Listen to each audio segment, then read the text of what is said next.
Olá pessoal, bem-vindo à nossa aula número 45. Eu sou o professor Adilson e vou estar com vocês hoje. Antes de nós começarmos a nossa aula, eu vou dar um pequeno lembrete.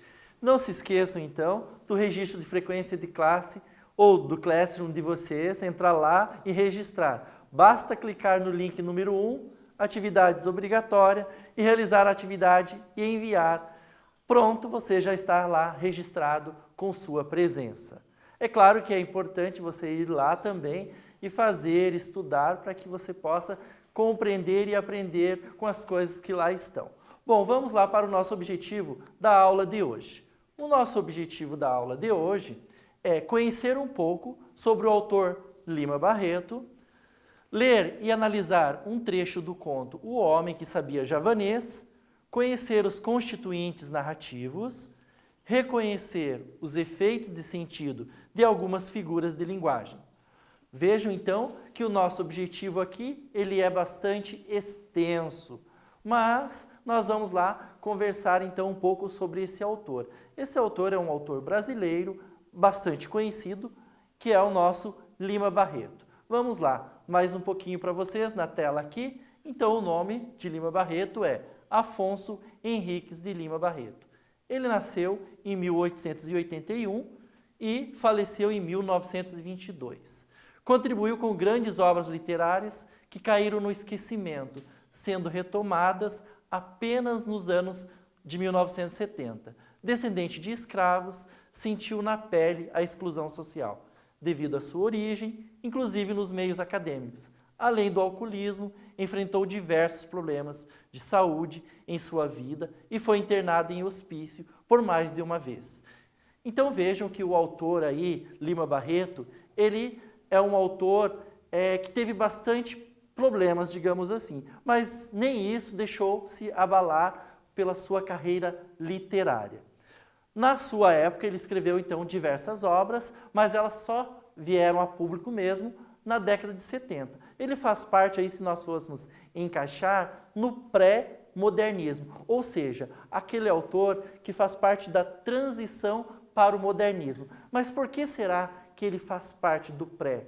Então vocês vão ver hoje, com o conto javanês, que ele tem algumas características que os diferem. E aí fazem, então, encaixá-lo neste pré-modernismo. Então vamos lá para a tela para a gente dar sequência à nossa aula.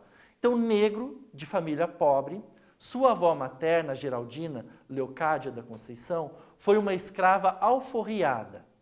Mãe, professora primária, morreu de tuberculose quando Lima Barreto tinha 6 anos. Pai era tipógrafo, porém sofria doença mental. Padrinho com posses, o Visconde de Ouro Preto, de 1836 a 1912. Esse padrinho de posses, o Visconde de Ouro Preto, vejam que a história dele, então a mãe, a avó alforriada, a mãe faleceu de tuberculose e ele ainda tinha apenas 6 anos. Então esse tio dele, esse, digamos aí, apadrinhado, que vai então realmente subsidiar a vida de Lima Barreto, a vida na escola, porque ele vai poder estudar no Colégio Dom Pedro II e ter uma educação aí, digamos que de qualidade, e depois entrar também para o colégio técnico. E tudo isso vai fazer com que ele possa mudar de vida, modificar a sua vida em relação a tudo aquilo que vem ocorrendo com esse autor Lima Barreto. Além disso, também, ele faz concurso para atuar junto à diretoria do expediente da Secretaria de Guerra, isso em 1903. Então ele tem essa carreira, ele passa no concurso e passa a trabalhar tanto com a literatura e também exercendo essa função, esse cargo público. E hoje nós vamos conhecer uma obra dele, que é bastante famosa, que é o conto, O Homem que Sabia Javanês. Mas antes de eu partir para o conto, vejam aqui que ele tem algumas obras que são bastante importantes dentro da história da literatura. Ele publicou, essas são as mais conhecidas. Então, o trabalho dele inicia com a publicação da obra, Recordações de Escravidão, Opa, Recordações do Escrivão Isaías Caminha. Então essa obra ela é a obra de inauguração dele na literatura. É publicada em 1909. A segunda obra é Clara dos Anjos. E depois nós temos a mais conhecida dele, que é uma obra chamada Triste Fim de Policarpo e Quaresma.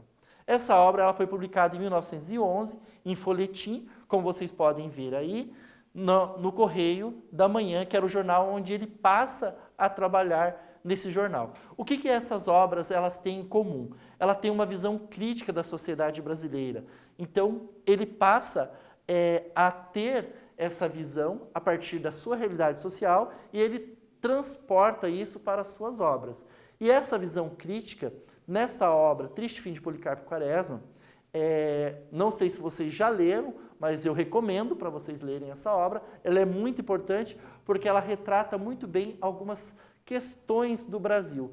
Então, Lima Barreto, ele cria esse personagem, né? E aí, esse personagem, ele é um grande patriota. E ele vai, então, tentar a vida a partir desse patriotismo. A primeira questão que ele faz na primeira parte do livro, ele pega e aprende o tupi, guarani, e ele quer impor isso, porque ele tem tanto essa questão do patriotismo que ele quer impor essa língua do tupi, que seria, segundo ele, a língua brasileira que deveria seguir, e não o português, mas sim essa língua. E depois, então, Policarpo, ele segue a sua aventura, digamos assim, e aí ele também vai, nesta aventura, numa segunda parte do livro, ele vai servir o exército, ele vai trabalhar em um sítio, e tudo que ele tenta acaba não dando certo. Mesmo ele tendo todas aquelas questões de patriotismo, de tentar modificar o país. Por isso que nós falamos que é uma visão crítica da sociedade brasileira. Mas vamos lá para o nosso conto. Bom, O Homem que Sabia Javanês. Então esse conto ele foi publicado em 1911. E eu vou ler para vocês aqui e vocês vão acompanhar comigo aí essa leitura. Vamos lá. Em uma confeitaria, certa vez, ao meu amigo Castro, contava eu e as partidas que havia pregado, as convicções e as respeitabilidades para poder viver. Houve mesmo uma dada ocasião, quando estive em Manaus, em que fui obrigado a esconder a minha qualidade de bacharel, para mais confiança obter dos clientes que afluíam ao meu escritório de feiticeiro e adivinho. Contava eu isso. Então veja como vocês podem ver, está sendo descrita aí uma cena, estão eles, se encontraram e estão conversando. O que eu quero saber aqui? No primeiro parágrafo do texto, já é possível reconhecer a voz narrativa. Então eu trago para vocês o fragmento, né? Em uma confeitaria, certa vez, ao meu amigo Castro, contava eu as partidas que havia pregado, as convicções e as respeitabilidades para poder viver. Essa voz se realiza na primeira pessoa do discurso, terceira pessoa do discurso. O que vocês acham? Então, olhem para o fragmento, né? Leiam novamente, para que vocês possam tentar descobrir aí para mim. Eu vou dar um tempinho para que vocês possam, então, responder. O que vocês acham?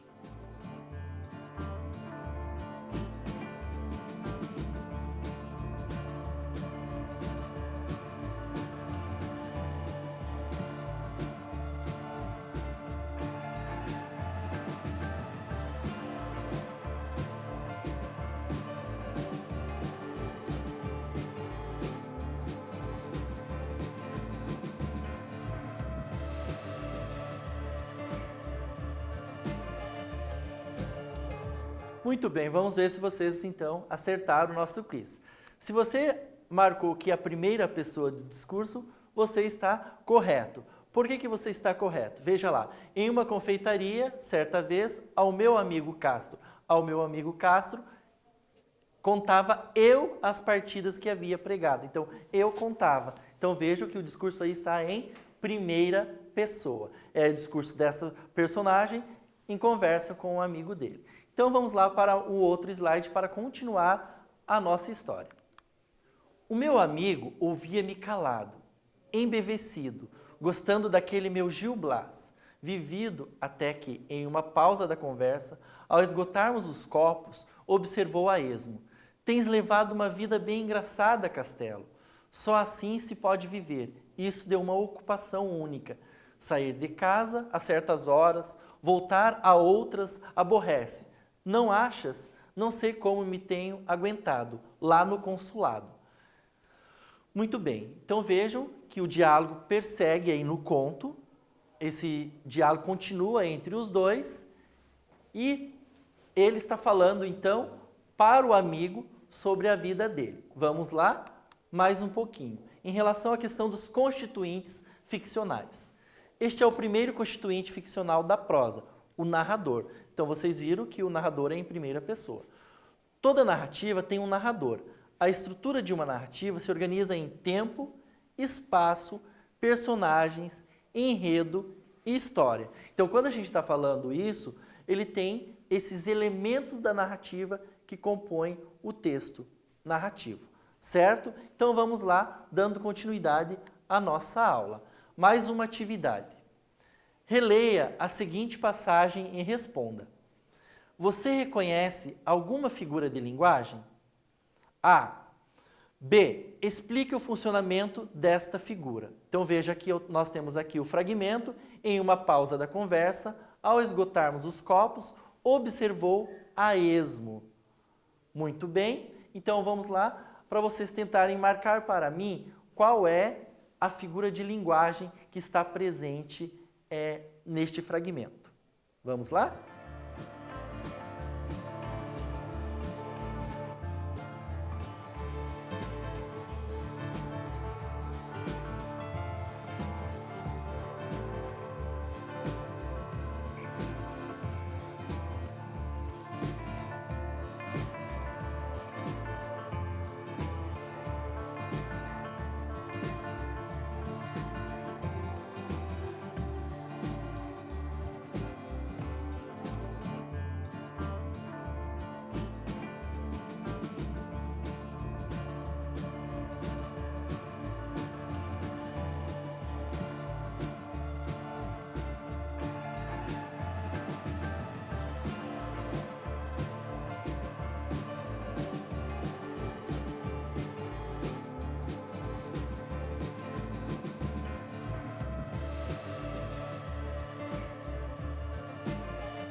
Olá! Vamos ver então se vocês acertaram a questão. A pergunta que nós fizemos aqui era para saber se vocês sabiam qual era a figura de linguagem. Então, você reconhece alguma figura de linguagem nesta passagem? Qual? Explique o funcionamento dessa figura. Então, vamos para a resposta. Se você respondeu aí sim, a metonímia, figura por meio da qual se emprega um termo em lugar de outro, muito bem, você acertou. Qual é a troca que ele faz ali? Ele faz a troca quando ele fala assim, ao esgotarmos os copos, observou a esmo. Qual é a figura? Esgotar os copos ou o líquido que está dentro desse copo? Então, por isso, metonímia. A parte pelo todo aí, o líquido pelo copo. O que será esgotado? É o conteúdo do copo e não o copo em si. É uma relação metonímica na medida em que se refere ao continente. Copo pelo conteúdo. Então, o líquido que bebiam. Então, vejam que aí nós temos um grande exemplo de metonímia neste fragmento aí do texto. Certo? Muito bem. Vamos para frente com a nossa aula. Continuando o conto. Cansa-se, mas não é isso que me admiro. O que me admira é que tenhas ocorrido tantas aventuras aqui, neste Brasil imbecil e burocrático. Qual? Aqui mesmo, meu Castro. Se podem arranjar belas páginas de vida, imagina tu que eu já fui professor de javanês. Quando? Aqui, depois que voltasse do consulado.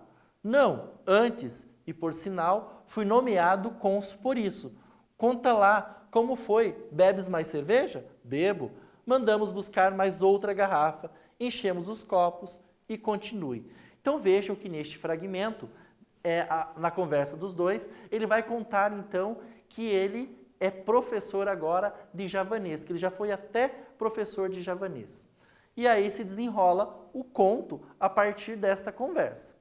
E como será que ele se transformou em professor de javanês? Nós vamos descobrir já já. Vamos lá.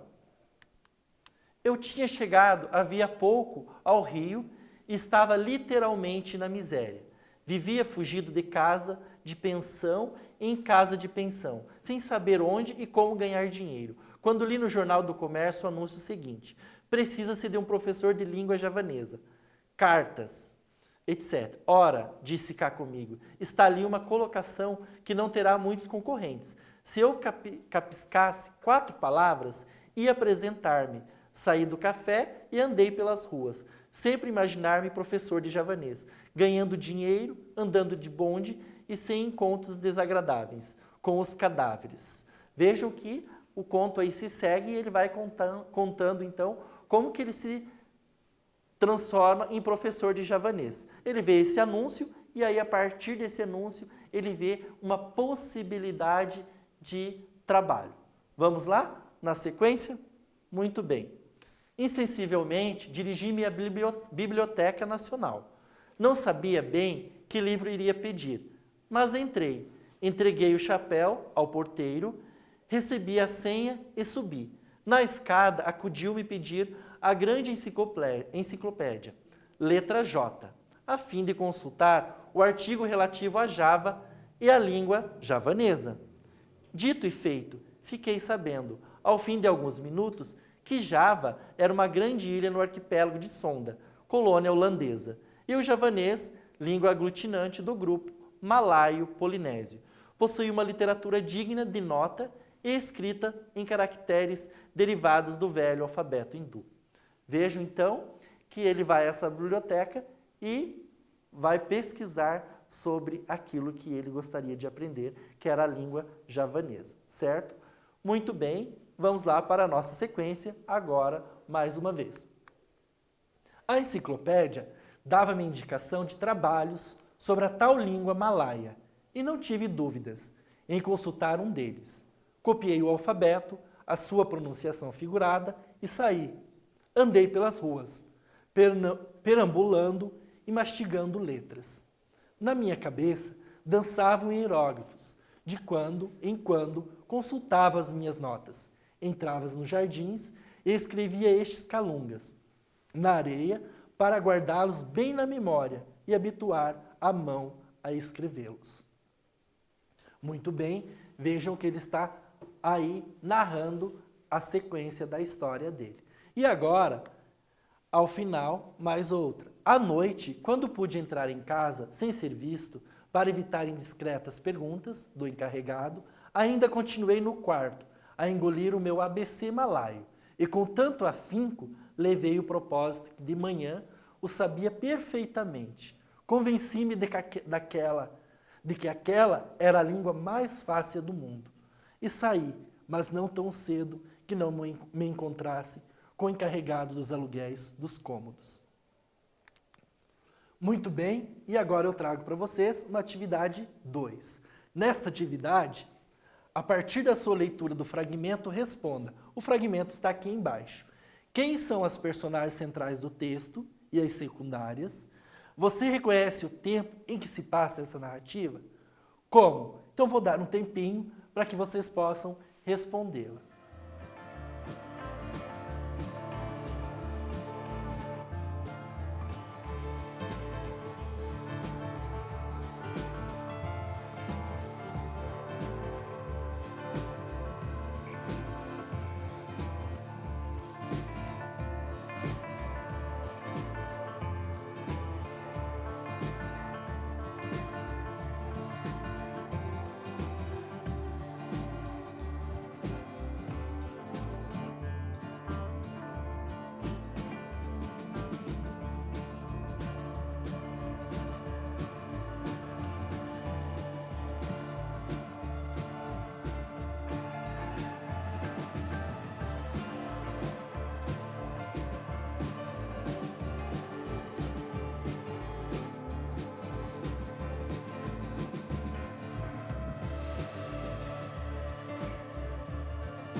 Muito bem, vamos ver se vocês conseguiram perceber aí, pelo fragmento, quem são esses personagens.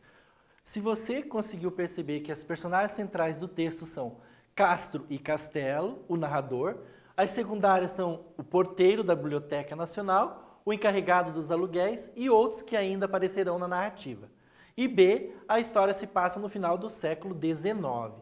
Sabemos disso porque é uma época em que havia bondes. Por esses índices, podemos afirmar que a narrativa se passa neste período histórico. Então vejo que é uma conversa entre amigos de Castro, né, no caso, e o Castelo. Os dois estão conversando sobre a vida deles. Vamos lá.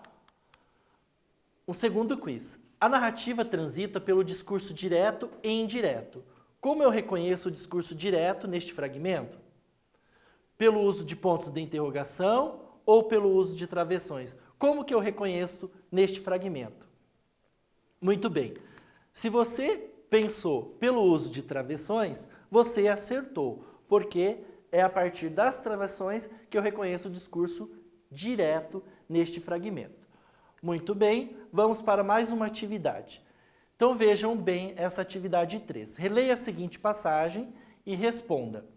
Onde se passa essa narrativa? É possível reconhecer o espaço em que sucedem esses fatos? Como? É possível localizar o ambiente como urbano ou rural? Por quê? Então vejam lá o fragmento, vocês vão ler para dizer para mim onde se passa esse espaço. Lembre-se que ao começar a ler o texto, o conto, já dá o indício de onde conversa esse diálogo. Vamos lá? Uns minutinhos para que vocês possam responder.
vamos lá para verificar se vocês acertaram onde se passa essa história. Qual é o local? Então veja que nós temos as pistas aí a partir do texto.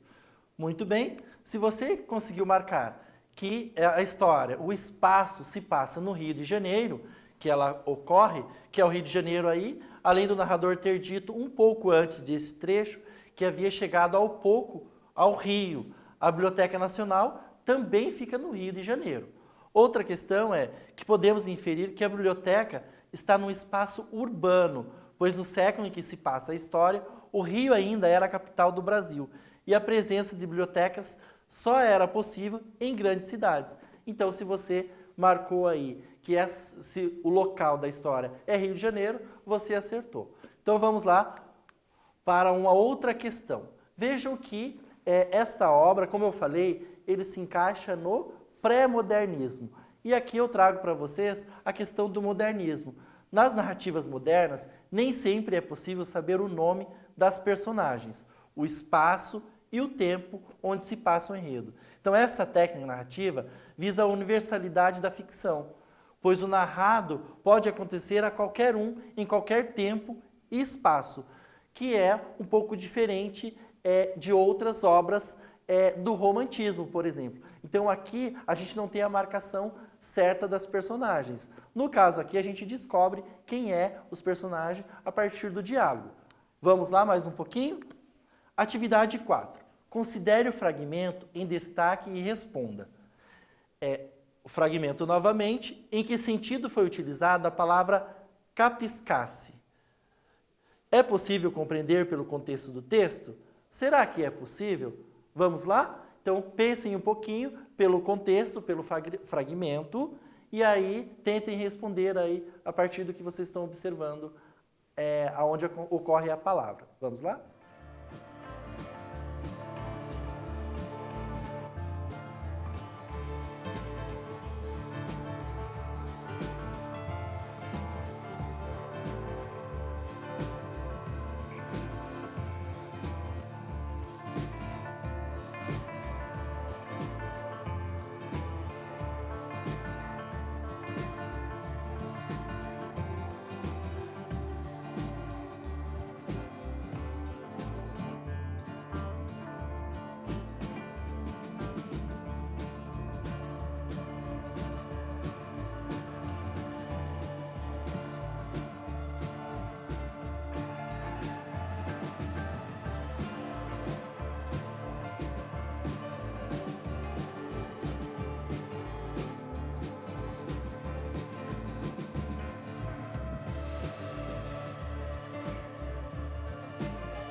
Muito bem, vamos ver se vocês compreenderam aí, a partir do contexto, o significado da palavra, ou o sentido da palavra no contexto. Se você colocou, então, em que sentido foi utilizada a palavra capiscasse e se era possível compreender pelo contexto. Sim, ela é possível, porque a palavra capiscasse foi usada no sentido de compreender.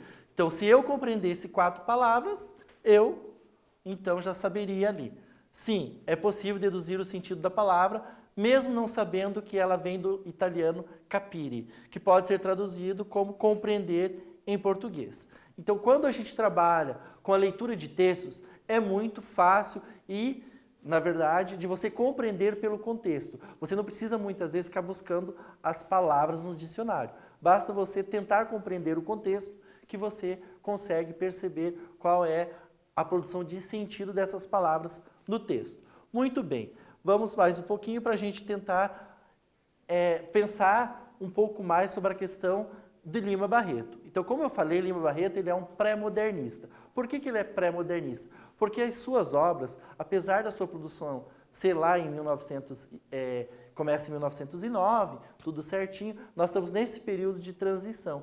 Só que as suas obras começam a revelar coisas que podemos dizer que é muito mais modernas do que românticas. Ao começar pelo anti-herói, que é esse personagem que nós temos nesse conto. Ele é um anti-herói, porque quando ele traz essa questão e ele engana as pessoas, que ele sabe esse javanês, conforme vocês puderam observar nos fragmentos do conto, então nós estamos falando aí de um anti-herói. E aí esse anti-herói faz com que ele se encaixe no pré-modernismo, pela linguagem também, e porque ele não é aquele herói romântico. Então, Lima Barreto é considerado esse autor pré-modernista, que é o período de transição entre o simbolismo e o modernismo, né? E as suas obras também já vêm com esse cunho nacionalista. O período busca fazer uma crítica aos problemas sociais e à política, sem a idealização romântica que a gente vê no romantismo. Então, por isso que nós temos ele aí. As obras dele, então, apresentam características pré-modernistas, né? Elementos que remetem à experiência da vida do autor, marcado pela exclusão e pelo preconceito, devido à sua origem pobre, à sua negritude e os problemas da saúde que enfrentava então. Vejam que Lima Barreto ele se destaca pelas suas obras, mas também pelas suas vidas, ou pela sua vida, porque ele foi um grande autor que lutou aí constantemente contra a questão do preconceito. E isso reflete nas suas obras. Muito bem, eu deixo aqui para vocês algumas sugestões de leitura, tá?